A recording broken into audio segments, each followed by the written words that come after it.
Halo teman, DC Lapangan Isi Cash mulai berani nagih ke kantor, lakukan ini segera.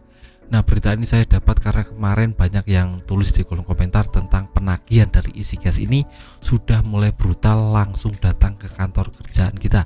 Apa yang harus kita lakukan, langkah-langkah konkret apa yang harus kita lakukan untuk mencegah ini.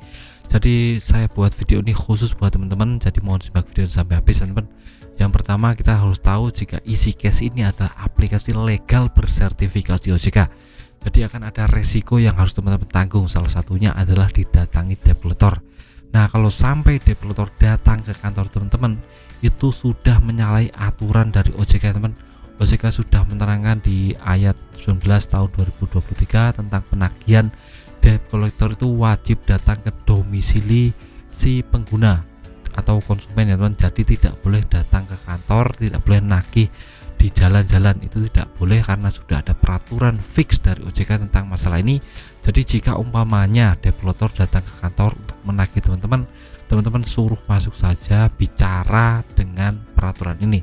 Teman-teman harus tegaskan jika dia sudah melanggar peraturan, dia sudah yang namanya melanggar aturan dari OJK, tidak boleh seperti ini. Kamu sudah melanggar, silahkan keluar dari sini.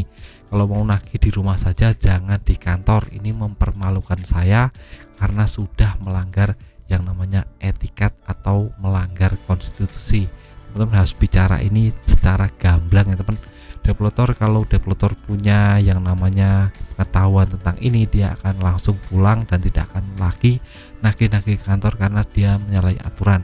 Nah, khusus untuk developer yang masih kekeh menagih ke kantor, teman-teman bisa langsung usir saja ya teman, karena ini sudah mengganggu privasi, mengganggu keamanan, kenyamanan di kantor teman-teman kerja. Teman-teman langsung panggil security saja untuk mengusir orang ini, karena orang ini sudah menyalahi aturan, sudah membuat keributan di kantor tempat teman-teman kerja. Ini harus teman-teman lakukan segera. Security kalau ada developer ini biasanya langsung tanggap ya teman, jadi akan langsung menyeret orang ini, developer ini pulang ke rumahnya atau menjauh dari tempat kerja karena ini sudah mengganggu keamanan. Nah, kalau developer ini sudah pergi, teman-teman bisa titip pesan ke security agar ke depan kalau ada orang itu lagi menagih, langsung saja usir, tidak boleh dipersilakan masuk karena dia fix developer yang ingin menagih teman-teman. Jadi teman-teman lebih aman ke depannya.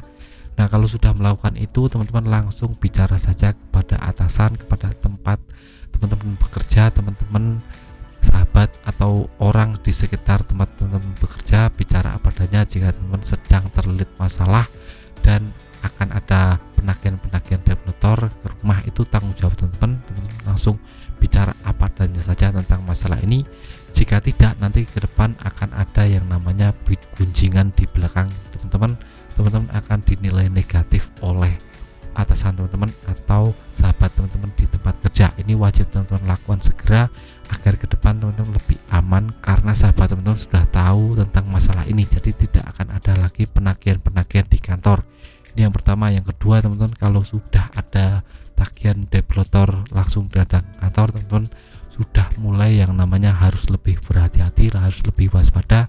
Kalau teman-teman ada uang ya sudah dibayar saja atau dicicil saja, dinegosiasikan dengan developer, tapi di rumah, tidak di kantor, karena di kantor itu tempat orang kerja mencari nafkah, jadi tidak boleh ada yang namanya developer menagih ke kantor. Itu sudah ada undang-undangnya dari OJK, sudah melindungi kita, jadi jangan pernah takut tentang masalah ini. Terutama aplikasi-aplikasi yang masih berkembang seperti Isi Cash, ada Budi, ada Kami, ini biasanya developernya lebih frontal ya teman. Jadi teman harus lebih tegas lagi tentang masalah ini. Jangan pernah takut, jangan pernah terintimidasi tentang masalah ini. Teman-teman berada di pihak yang benar, jadi jangan pernah takut. Nah, ada video singkat dari saya. Jika kurang puas dengan video ini, bisa tulis di kolom komentar, akan saya jawab sebisa saya. Sekian video dari saya, semoga bermanfaat. Tetap semangat untuk kehidupannya lebih baik.